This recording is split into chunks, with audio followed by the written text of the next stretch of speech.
BJP के नाम बदलने पर गरमाई राजनीति। कांग्रेस कमेटी प्रवक्ता अजय सिंह ने किया जुबानी हमला, कहा बीजेपी आम जीवन की मुश्किलें बढ़ा रही है।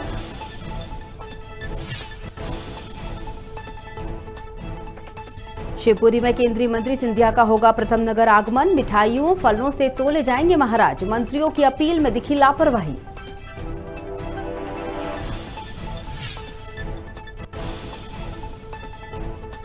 दुबई में 3 से 9 दिसंबर तक आयोजित होगा इंडिया पवेलियन एक्सपो 2020। 14 सदस्यों का प्रतिनिधिमंडल पहुंचा दुबई। संभावित निवेशकों और वैश्विक कंपनियों से करेंगे मुलाकात। रतलाम जिले के वीर सपूत की शहादत बनी रहस्य। शव पेटी पर तिरंगा लिपटा न देख लोगों में नाराजगी। भारतीय सेना के आश्वासन के बाद निकली अंतिम यात्रा।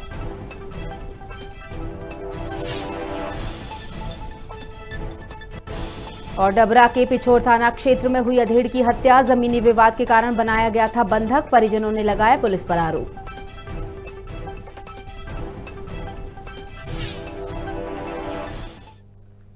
आप देख रहे हैं खबर भारत, मैं हूं आपके साथ क्रांति प्रिया। बढ़ते हैं खबरों की तरफ। भारतीय जनता पार्टी के नाम बदलने की राजनीति पर कांग्रेस ने फिर से हमला बोला है।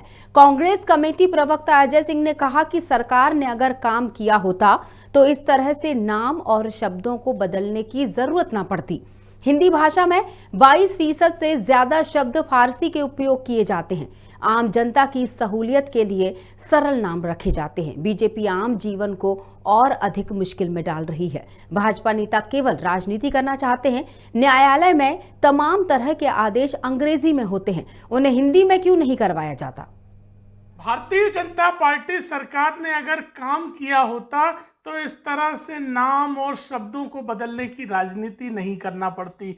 हिंदी भाषा में 22% से ज़्यादा शब्द फारसी के इस्तेमाल किए जाते हैं। उर्दू तो है ही भारत की भाषा। ऐसे में भारतीय जनता पार्टी के नेता जनता के आम जीवन को और ज़्यादा मुश्किल करने के लिए इस तरह की राजनीति कर रहे हैं। जिस तरह से सरकार, सब्जी, पनीर, सिपाही, ये तमाम आम बोलचाल के वो शब्द हैं जो कि फारसी से आते हैं। अगर आज हम ट्रेन को लौह पथगामिनी कहने लगेंगे तो ये जनता के लिए और मुश्किल होगा। भाषा ऐसी होना चाहिए जनतंत्र में जो जनता के लिए, कामकाज के लिए आसान हो। लेकिन भाजपा के नेता केवल राजनीति करना चाहते हैं। मैं उनसे पूछना चाहता हूँ, उच्च न्यायालय और उच्चतम न्यायालय में तमाम आदेश अंग्रेजी में होते हैं, उनको हिंदी में जारी करने की मांग क्यों नहीं करते हैं? केवल राजनीति कर रहे हैं।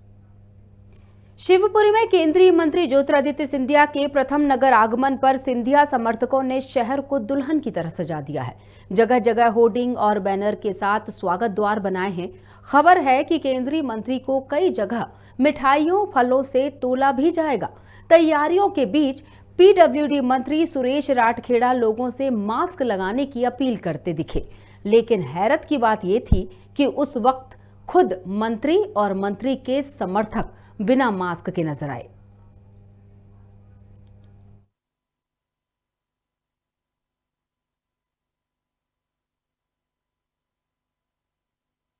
को और आप हाईलाइट करोगे, हमारा सहयोग करोगे, हमें पूर्ण विश्वास है कि मीडिया भाई हमारे साथ है और मीडिया के सहयोग से कार्यक्रम हमारा सक्सेस। कोविड प्रोटोकॉल का पालन हो पाएगा जो आयोजन किया जाएगा सभा का? मैं आपको बता दूं, बिल्कुल कोविड का हम बिल्कुल पालन कर रहे हैं। मैं हर व्यक्ति को आग्रह कर रहे हैं, हर दुकानदार को कर रहे हैं कि बगैर मास्क से कोई भी ग्राहक आपके पास आता आप सामान ना दें। दुकानदार को भी हमें ये कहते हैं कि आप दुकान पर भी मास्क लगा के बैठें। वो हाथ जोड़कर ये भी हम सबसे विनम्र विनती कर रहे हैं, हर व्यक्ति घर से निकले मास्क लगा के निकले, बंद कमरे में भीड़ ना करे।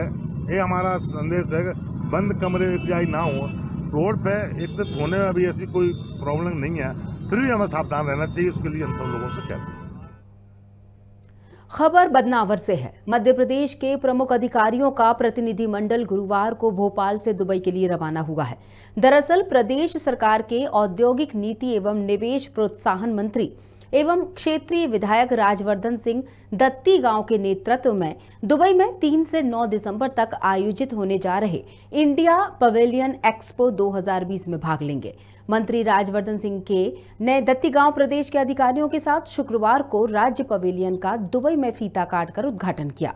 14 सदस्यीय उच्च स्तरीय प्रतिनिधिमंडल राज्य के लिए व्यापार और निवेश के अवसरों की पहचान एवं विश्लेषण के लिए संभावित निवेशकों और वैश्विक कंपनियों से दुबई में मुलाकात करेंगे।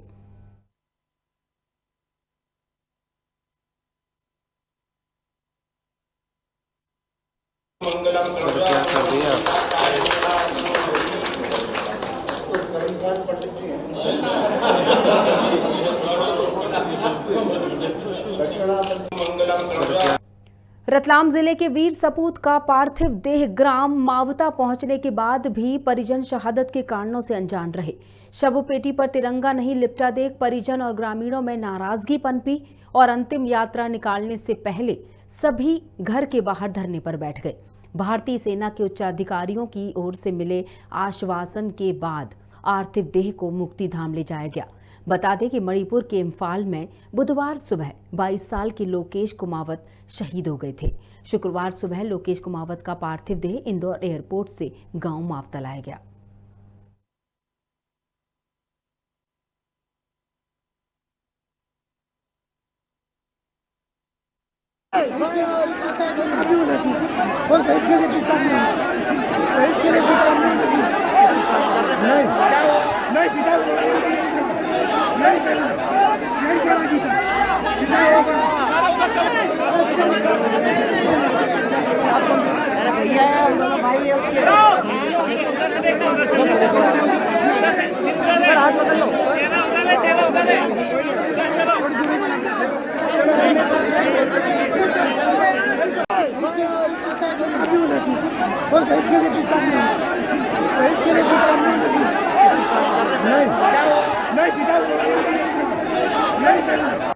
पिछोर थाना क्षेत्र के ग्राम के बड़ी अकबई गांव से ये वारदात है, जहां जमीनी विवाद के चलते पहले अधेड़ व्यक्ति को बंधक बनाया गया, फिर उसकी निर्मम हत्या कर दी गई।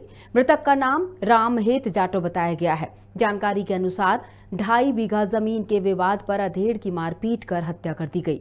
इसकी खबर पुलिस ने परिजनों को दी। वहीं परिजनों ने पिछोर पुलिस पर गंभीर आरोप भी लगाए हैं।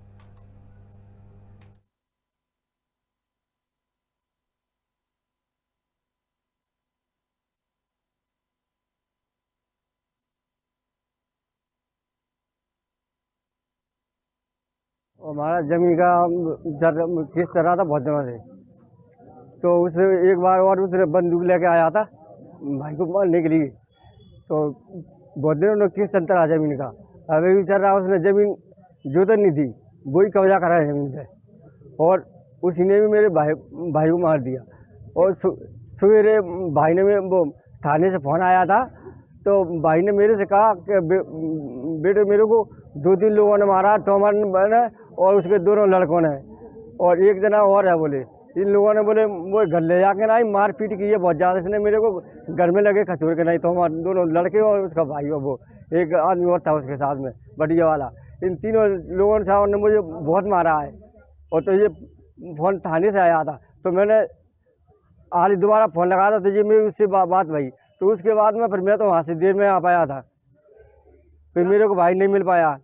तो जी साहब वो तोमर का नाम था, वो बलवीर तोमर साहब।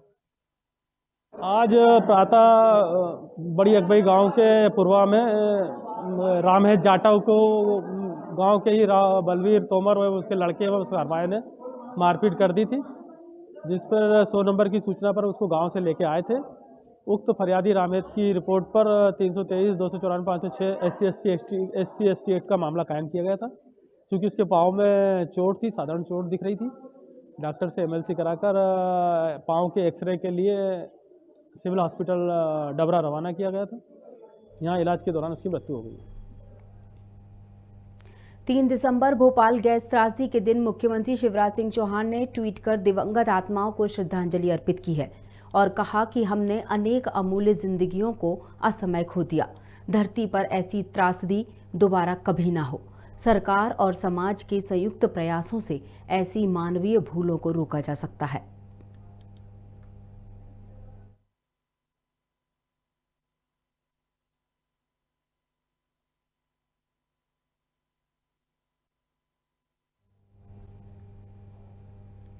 भोपाल गैस कांड की 37वीं बरसी के मौके पर गैस पीड़ित संगठनों ने रैली निकाली। रैली भारत टॉकीज से यूनियन कार्बाइड कारखाने तक पैदल निकाली गई।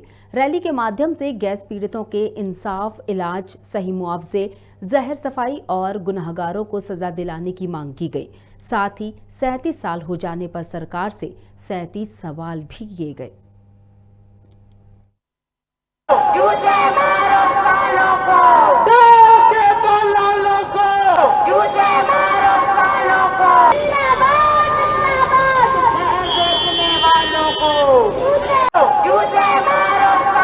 भोपाल गैस कांड के 37 साल बाद भी गैस पीड़ितों को ना तो इंसाफ मिल पाया है और ना ही इज्जत की जिंदगी। और इसका एक मूल कारण यही है कि हमारी सरकारें दोनों, केंद्र एवं मध्य प्रदेश की सरकार, पिछले 37 साल से चाहे कोई भी पार्टी रही हो उसमें कंपनियों के साथ रही है। पर इस वाली सरकार ने तो सबसे ज्यादा हद ही कर दी है।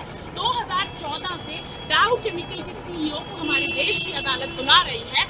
हम उसको बोलने की बजाय कि हमारे देश में हाजिर हो, हमारे प्रधानमंत्री उनको गले लगाकर विशेष भोज पे बुलाते हैं। अभी अगस्त के महीने में डाउ केमिकल द्वारा जो रसायन बनाया जा रहा है अमेरिका में, वो बैन किया गया क्योंकि वो बच्चों के मस्तिष्क को खराब करता है। पर हमारे देश में वो कंपनी इन दोनों के आशीर्वाद से ये रसायन धड़ल्ले से बेच रही है। तो आप ही हमें बताएं कि 37 साल बाद भी एक भी अधिकारी, एक भी कंपनी को कत्लेआम के लिए सजा न होना, 25,000 लोगों को मार देना, 5 लाख लोगों को घायल कर देना, आने वाली पीढ़ी को घायल कर देना, पर किसी पे भी कोई सजा तो दूर, वो कंपनियां दोबारा हमारे देश में पूंजी निवेश कर रही है और अलग अलग पीढ़ी को घायल कर रही है। अनूपपुर में भारतीय जनता पार्टी के जिला प्रशिक्षण वर्ग का शुभारंभ हो गया है। अमरकंटक के कल्याण सेवा आश्रम में इसका आयोजन हुआ, जिसमें मुख्य रूप से भाजपा जिला अध्यक्ष ब्रिजेश गौतम शामिल हुए। इसका समापन 5 दिसंबर को किया जाएगा। अध्यक्ष ब्रिजेश गौतम ने कहा कि प्रशिक्षण भाजपा कार्यकर्ताओं के अंदर रक्त प्रवाह का काम करता है। प्रथम सत्र में जिला उपाध्यक्ष और कई लोगों ने राजनैतिक प्रस्ताव रखे, जिस पर चर्चा की गई।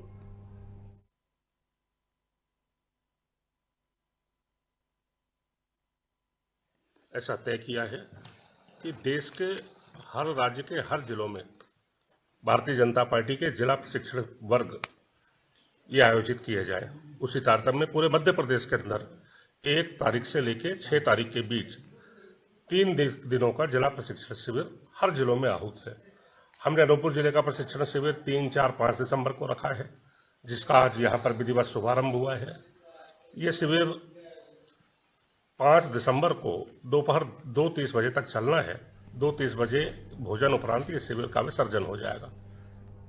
पन्ना में दक्षिण अफ्रीका से एक व्यक्ति के लौटने पर जिला प्रशासन सतर्क हो गया है। व्यक्ति सहित परिवार के सभी सदस्यों का RT-PCR टेस्ट करवाया गया। दक्षिण अफ्रीका से लौटा व्यक्ति पन्ना जिले के सलेहा का निवासी है। कलेक्टर संजय कुमार मिश्र ने खुद घर लौटे गणेश प्रसाद से मुलाकात कर हालचाल जाना और सावधानी बरतते हुए कोरोना टेस्ट करवाया। वहीं ये भी बताया कि प्रशासन निरंतर निगरानी रखे हुए है। सोना में पन्ना के एक सलेहा के काम कर रहे थे, वो कल ही वहाँ से लौटे हैं। उनको कोविड का कोई सिम्टम नहीं है। कोविड की रिपोर्ट उनकी भी नेगेटिव भी है। उनको मिल के आया हूँ। उनके पूरे परिवार का हम लोगों ने RT-PCR टेस्ट कराया है। पूरी फैमिली होम आइसोलेशन में रखी है हम लोगों ने, और पूरा प्रशासन पूरी तरीके से सतर्क है। और आज वैक्सीनेशन का महाअभियान भी था। महाअभियान पूरा ज़िले में हमने आके देखा, लोगों से कहा कि भाई दोनों डोज सब लोग अपनी लगवाएं, और वैक्सीन गांव के लोग लगवा भी रहे हैं। तो लोगों से अपील है कि वैक्सीन के दोनों डोज भी लगवाएं और मास्क जरूर पहने, हाथ सैनिटाइज करते रहें और सोशल डिस्टेंसिंग का पालन। पुष्पराजगढ़ में चल रहे नाली निर्माण कार्य की खबर भारत ने प्रमुखता के साथ इस खबर को दिखाया था, जिस पर ठेकेदार के द्वारा जमकर भ्रष्टाचार किया जा रहा था। मामले को तत्काल संज्ञान में लेते हुए संबंधित विभाग के प्रभारी SDO अमन डहरिया ने ये कार्रवाई की।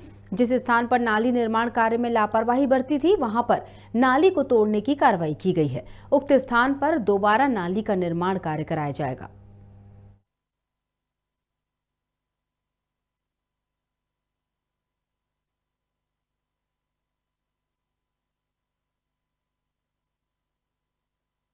हम खड़े हैं पुष्पराजगढ़ जनपद के ग्राम पंचायत किरगी में, और कल हमने आपको एक खबर प्रमुखता से दिखाई थी। यहाँ पे नाली का निर्माण किया जा रहा था, जो जिसकी लागत लगभग 24 लाख रुपए के आसपास बताई जा रही थी। और उस नाली निर्माण में ठेकेदार के द्वारा घटिया निर्माण कार्य किया जा रहा था। और उसके बाद हमने उस खबर को प्रकाशन किया और खबर प्रकाशन के बाद में यहाँ के साइट इंजीनियर और प्रभारी एसडीओ हैं जो RES के अमन डेहरिया, उनके द्वारा जहाँ पे भी निर्माण कार्य घटिया किया जा रहा था तो ठेकेदार को नाली तोड़ने के आदेश दिए गए थे।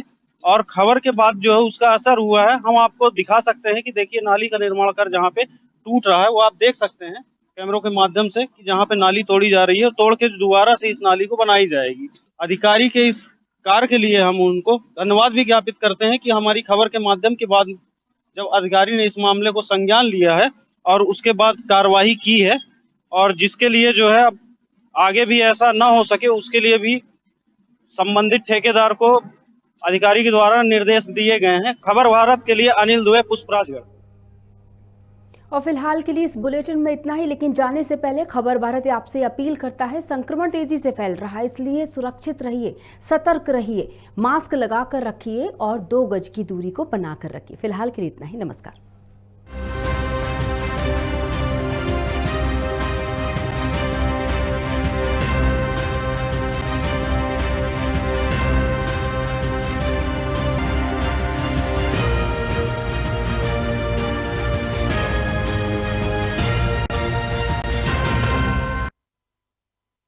आमजन की हर समस्या से है